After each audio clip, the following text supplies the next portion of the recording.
The following podcast is part of the MindBodySpirit.fm podcast network. This episode is brought to you by Progressive Insurance. Fiscally responsible, financial geniuses, monetary magicians. These are things people say about drivers who switch their car insurance to Progressive and save hundreds. Visit Progressive.com to see if you could save. Progressive Casualty Insurance Company and Affiliates. Potential savings will vary, not available in all states or situations.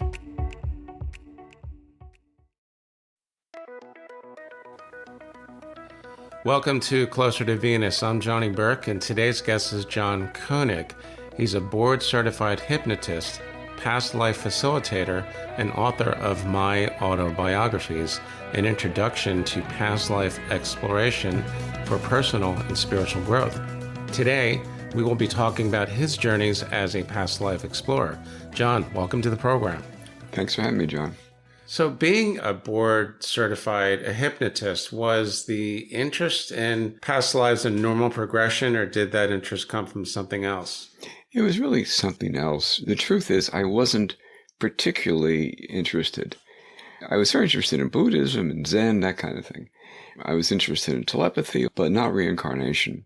I met a wife of a friend who was doing past life facilitation. On a whim, I went to a session with her and immediately found myself experiencing life as an 18th century member of the 1st Continental Dragoons. And it blew me away. I couldn't believe that I was having this incredible experience, rich experience. Past life facilitator, is that the same thing as past life regression? Yes, fundamentally. But she did a technique that I have never run across before or since, obviously. I don't even know what she did. All I know is I sit down, I take a few deep breaths, and I'm very, very adept at going into trance. They use me as a guinea pig at hypnotist events. So I went out pretty quick, I guess. So yeah, she was a regressionist. You said that you experienced a life in the 18th century. Tell us a little bit more about what it felt like and how you kind of knew that it wasn't a dream or your imagination. It was fascinating. First, she had me speak, and you can either speak about the experience or you can speak from who you were. And I started speaking from who I was. And I introduced myself as, I started to say Corporal Riley, but then edited to Private Riley. And he was a pretentious little guy. He had a silk shirt. It was his big claim to fame. And he was on a mission to give a message to his captain. And he went to this house. There was either a party or a big meeting taking place. I walked into the room, and there was something weird. This happens to me over and over in past life that I don't quite understand. Then I realized I was looking at a big, big room lit by candles. And the light is very different. In my life, I've never been in a big room lit by candles. And what happened to Riley is the officer who met him at the door said, "I'll take the message." And Riley is a pretentious little soul who had pretensions of being a modern-day American Napoleon back in the day, became very upset. And he died shortly after. He died in great upset. A lot of the lives I've experienced, maybe 24, 25 lives, usually there's some traumatic end to the life, in my experience, and also people that I've worked with. Some traumatic end that leaves unresolved issues flopping around. And in Riley's case, it was, they don't respect me. I'm not respected. He had an idea that I'm going to the big room, I'm going to give the officer this message, I'm a big man, and he dies with that thought. So I experienced his consciousness flying up through the pub he was in, up 3 floors. And that was also interesting. I'm trying to imagine what that must have felt like when you walked into a room. There's no TVs, there's no smartphones, none of the trappings of modern 21st century life. Did you feel kind of spooked, or what did that feel like? I felt intrigued. When I began to realize that I was experiencing something profoundly different. For example, one of the lives I experienced was as a female, a woman, and she had 3 sons. And suddenly I began to sense that her idea as a mother was radically different from mine as a father. And it's with surprise. It's like wonder, like, how can this be? You know you're experiencing something that's odd, that's not typical. That's one of the ways I kind of validate these experiences. There's something about them that is unexpected and yet real.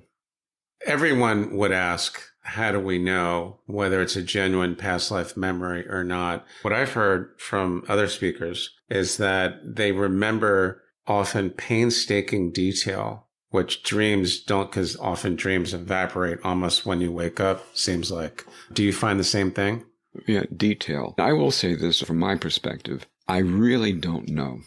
Riley was one that a friend of mine investigated, found that the first Continental Dragoons did exist, and it was in a certain area where I reported it as Riley. But generally, I really don't know. Some people think that there's a DNA thing. Other people think that these are genuine. Some people will tell you that they are manufactured by our subconscious, like a dream. We talked about the idea that adults can be contaminated by television, books, media. I'm really impressed with the work of Ian Stevenson. He began that work, getting little kids, 5-year-olds, and he's got University of Virginia perceptual studies. Thousands of kids that say this, and they go back and they actually document everything the kids said. So one of the things we talked about is what is it like to live believing that past lives are a fact? I think it's wonderful. I get certain things out of that. One thing is I don't have to get it perfect in this life. I find regarding the work of Dr. Ian Stevenson, it's a bit hard to really try to debunk that, because if I'm not mistaken, he found the kids that have past life memories. They went and found the families. Absolutely. And the kids knew so many different things about the families, including family secrets, that in I think about 1,500 cases, they accepted the kid as the reincarnation of their loved one that passed some time ago. Yeah, you can choose to willfully not believe that, but I think that's a choice. You got to bend over backwards to refute these things.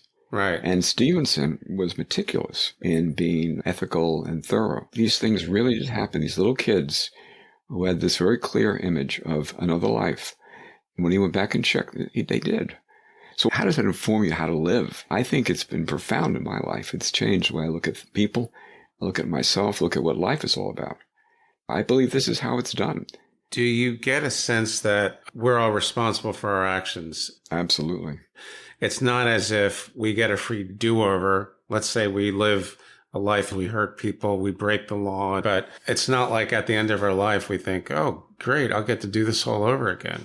It's not the intention of it. One of the thoughts I've had is that humanity, we are growing individually.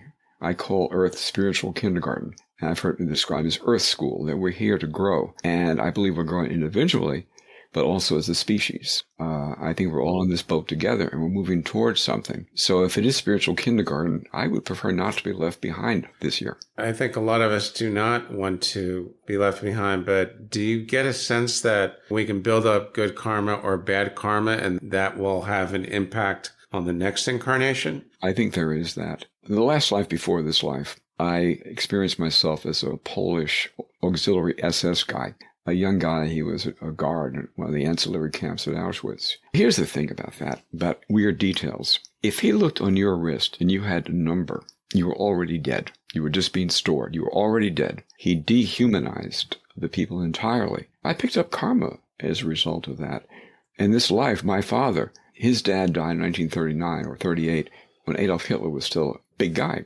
Time magazine front cover, man of the year, dictator of the year. My dad was a wannabe Nazi. So I got to live with a lot of stress that came from living with a wannabe Nazi. I got to the other side of the fence, the side of the wire, plus a whole bunch of other things. I picked up some bad karma. And like most people like Nazis, the guy Ernst wasn't diabolical. He was just uncaring or banal. His big complaint was that his uniform was not as nicely tailored as the real Germans. He was Aryan, but he was basically a Pole. They thought of him as being a Christian Jew, if you can picture that. And these thoughts were unusual to me. How did that life lead from Ernst? That's his name, right? Yeah. What was the life, the incarnation right after? You're looking at it. Born in 1948. Oh, so that was... A lot of people that write about this say that typically reincarnation occurs like 18 months or so after a death. And, for me, it would have been 3 years. 18 months? Yeah. I've heard that said. I would have no idea. I'm not sure. I try to avoid speculation in this stuff. Mm-hmm. I've always was a pragmatist. And that's one of the reasons why I was not interested in past life work. It seemed fanciful or made up. It seems exactly like that. A friend of mine who is really interested in this type of thing, he'll even make jokes about people talking about past lives. They're always like a king or queen of Sheba or someone important and famous. Yes. That seems a little strange to me. But I've also heard other people recount experiences from a past life as if they just told me about a trip to the grocery store. Like it's very matter of fact. So I've seen that too. Well, the Queen of Sheba type people are the least favorite people like me like to work with. They want to experience something. They're going to shift it into what they want. Most lives, like all of my lives, were peasants, pretty much. I was never a king or usually, I say in my book, there's one king, few nobles. The rest of us are always peasants. And in this life, I'm a peasant, a very privileged peasant to live in 21st century America, but a peasant. When someone wants to do that work, I will actually try to discourage them. Most of the problems people have, I think, are generated in our current life. So I will try to discourage somebody if they think, oh, yeah, I was Marie Antoinette. Really? Maybe you were lucky enough to be Marie Antoinette's hairdresser. So you've had 20 or 25 past lives. Yeah, 24, 25. I put 14 in the book. I experienced a few after the book. I paid some past life facilitator, a regression hypnotist, and I spent an hour as a bug. Right, you told me that. I don't know if that was worth the money. The thing about that is I'm crawling around as a bug, and a bug view, I see these blades of grass that look like, of course, trees. But there was this one big dome, and I realized, oh my God, that's a drop of water. Mm-hmm. The tensile strength holding it up. And I got a chill just mentioning that. Kind of happens in past life work. What are some of the other experiences in any of your past lives that really kind of stand out that will teach people about past life work? Well, there are two that I'll mention. And I'll mention some names. David Quigley. I went to a past life facilitation training at Quigley's place in Santa Rosa, California. And he invited us to experience relationships. Have you been involved with somebody in this life? Maybe you were with them before. So I go into the state of trance, and suddenly I found myself, I'm in a blacksmith shop. And this guy with this big black beard is pounding the metal. And I'm his wife. I'm Lena, his wife. And he is my wife in this life, Maria. And I feel like the luckiest girl in the village, that I've got a husband that doesn't beat me. I feel like I've won the lottery. I'm bringing him his lunch. So he says to me, what does your wife, what does Victor say to you? And I started laughing. I said, nothing. He's a man of few words. And in my wife's life, she doesn't speak a whole lot. She's not very chattery. She'll talk when it's important. But generally, I wake up in the morning talking. I go to bed talking. And what I got out of that life, by the way, Lena's heard in the village from the old women that the Cossacks were going to come in, this is Russia, draft men, take them away. And in my village, when they took the men away, they didn't come back for 20 years. You became a widow, even though your husband was still alive. So I tell Victor, I said, we got to get out of here. But I'm just a female. And he tells me I shouldn't be so foolish as to listen to the women in the village. I beg him. And of course, the Cossacks come, they take all the men in the village. And Lena spent the rest of her life as a widow whose husband is still alive. And to her death, she always felt she was the luckiest woman in the village, that she had a wonderful man. And then she died, and the death was beautiful. Her daughter was with her. My takeaway from that, I wasn't listened to in that life because of my gender. And in this life, I came back with a mission to be listened to. I've taught in college. I became an ad guy, wrote TV commercials, hypnotist, instructor of hypnotism, etc. That's my mission in this life, is to communicate. How did you recognize when you went back to that life with the blacksmith? How did you know the blacksmith was your wife in this life? I just knew. There aren't words to describe. I just knew that that was Maria. So you knew it. So you're in a female body. Yes. This I cannot imagine, but to be in a female body, did you feel the same way about the blacksmith as you do about your wife now, or? No, there was nothing romantic or sexual about it. I'll tell you one thing, though. Another life, I was a woman in Alexandria, and I have 3 sons in this other experience. They're builders. And one of the ways you go back into past lives is, do you want to bring forth a skill or a talent? I wanted to bring forth the talent of leadership. So I found myself as a female. Women have a different style, usually, of leadership. More mentoring, empathetic. I'm my boy's confidant. They tell me everything. I advise them. So that experience, I was able to apply a bit more. And at that time, I had a bunch of employees. So at that time, it was helpful. But I got to realize that being a mother is radically different from being a father. And I had no idea that was the case. They came out of my body. They were an extension of my flesh. And I don't know how I ever would have felt that experience without having done this. It's very different. To have a baby, they're part of you, 9 months. Which, by the way, is, I think, how we enter incarnation. We got 9 months to get used to the idea. Right. Okay. Speaking of incarnations, did you experience what's called the in-between or life between lives? Another name you might contact is Alita Grant, and she's out in Colorado. And I went to a training she did back in May of this year, or April. She guided us to the between life place. That's where I began to really understand why I chose my father. I got very much in touch with O'Reilly, because that was my last time to plan this life. I signed up for it to not only reverse or account for the karma, but, for my personal growth. In that space, what does it look like? Did they look like people? Or are they bulbs of light? I experienced more forms with people that look like people. The thing about it is, when we're in between lives, it's pretty much blissful, my experience. Everything about incarnation is effortful. To pick your hand up, you're fighting against gravity, right? Incarnation, without resistance, you can't learn. If you want to build up your strength, you do resistance training, you pull against something. And that's what incarnation is about. You wonder why anybody comes back. I belong to a Facebook group about past lives, and this guy posted a couple of weeks ago, I don't care what anybody says, I ain't coming back. But nonetheless, we come back because we have learning to do.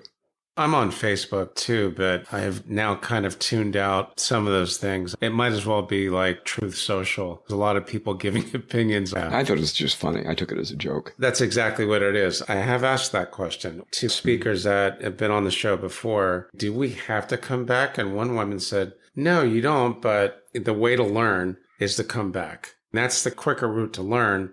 So you can eventually ascend, and then you get to the point where you don't need to come back. But most of us are at that place where, as you indicate in your book, we're here for a reason. We're here to learn. And I think I'm a slow learner. One woman told me that you're here to learn a specific lesson, and it's usually the thing that you struggle the most with. Would you agree? A mission. Yep. Yeah, absolutely. In my opinion, no doubt about it. Okay. When people hear that, they think, okay, so instead of running away from this challenge, I should probably run to it, right?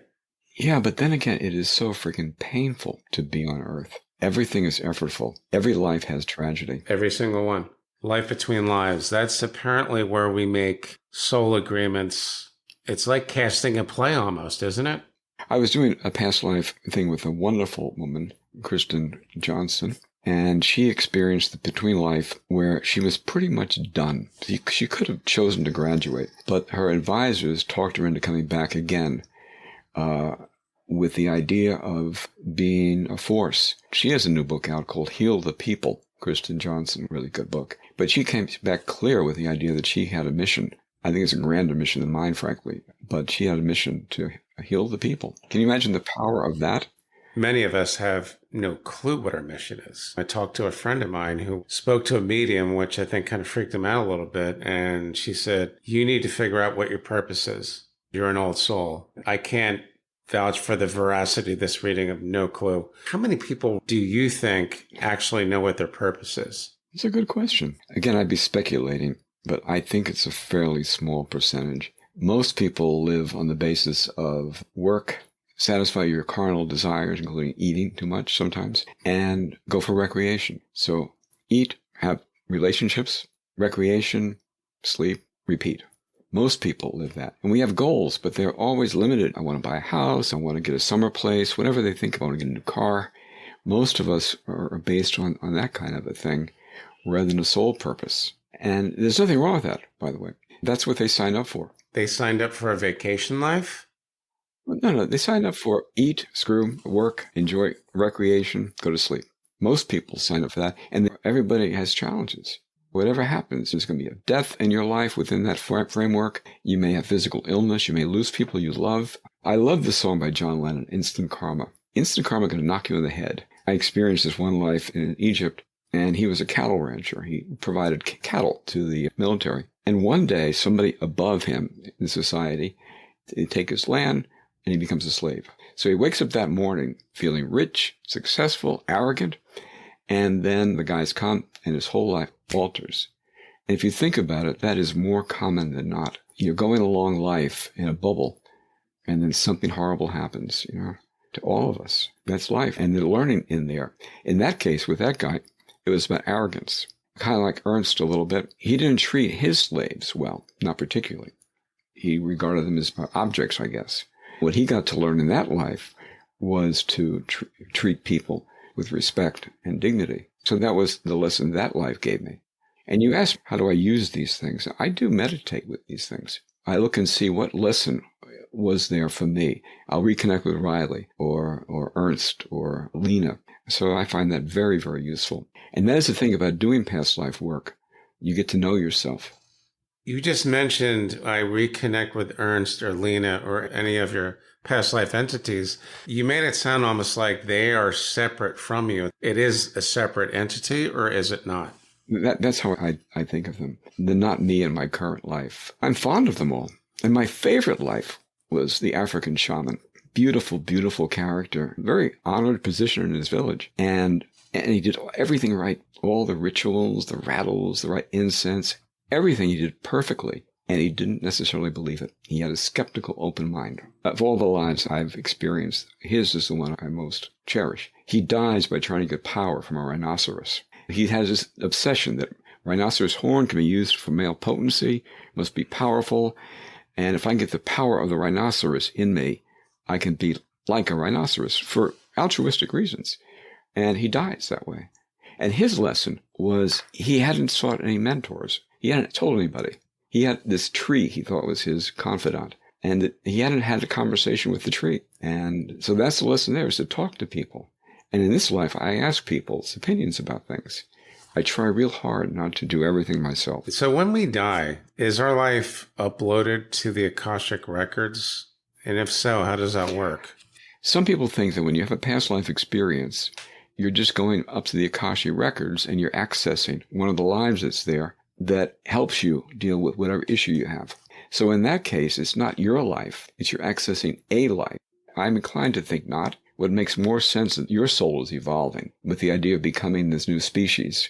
I call it Homo Deus, a species that is more aligned with deity. And there's also soul families, by the way. The soul agreement is made with members of your soul family, right? With your family. You've had many past lives. Besides your wife in this life, Maria, did you recognize anybody else?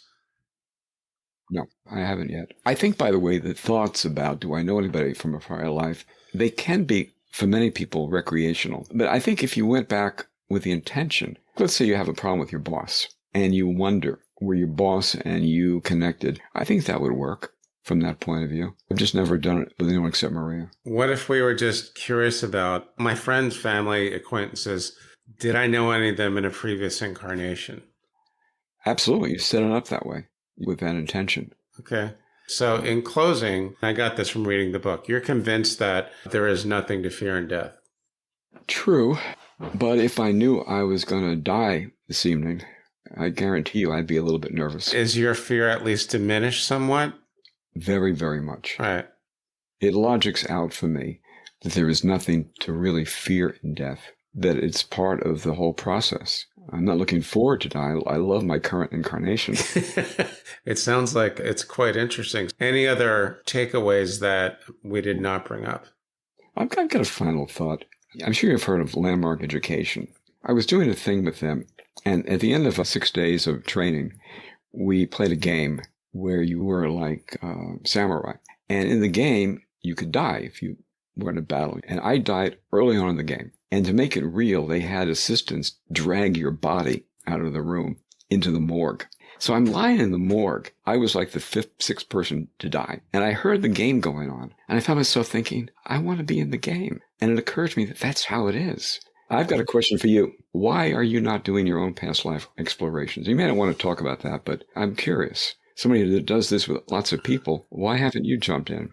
I would think that's probably a question for another day, but in the future, I'll talk about my own past life exploration, which I haven't done yet. Because obviously you're drawn to it. I'd rather just be the spectator and the man with the notebook just asking questions. That's your incarnation. That's what your mission is, maybe. Hopefully it is. You're doing great work bringing this stuff to people's attention. So, and hopefully people do find some value in it. John, thanks so much for joining us. How can our listeners learn more about you online? Thank you very much. Thanks for having me. My website is possibilities.nu, or my book, my autobiographies, Introduction to Past Life Exploration for Personal and Spiritual Growth. I'll put your link in the show notes and the transcript as well. You've been listening to Closer to Venus. I'm Johnny Burke. If you enjoyed today's episode, please consider subscribing. You can also find more information at www.closertovenus.com. Thanks again for tuning in, and we'll see you next time.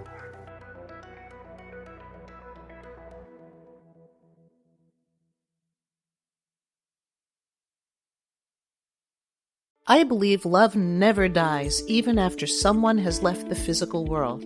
I'm spiritual medium Marilyn Kapp, and I want you to know that your loved ones on the other side share the need for love and connection. On the Past Yet Present podcast, I show you that communication can become collaboration. Join me for the show, part of the MindBodySpirit.fm podcast network, and wherever you get your podcasts. Hey everybody, it's me, Sarah Wiseman. Are you an intuitive, empath, sensitive, or seeker who wants to learn more? Join me for my podcast, Spiritual Psychic. We'll talk about topics like psychic development, channeling, spirituality, and how to live soul first on the spiritual path. Part of the MindBodySpirit.fm podcast network and available wherever you get your podcasts.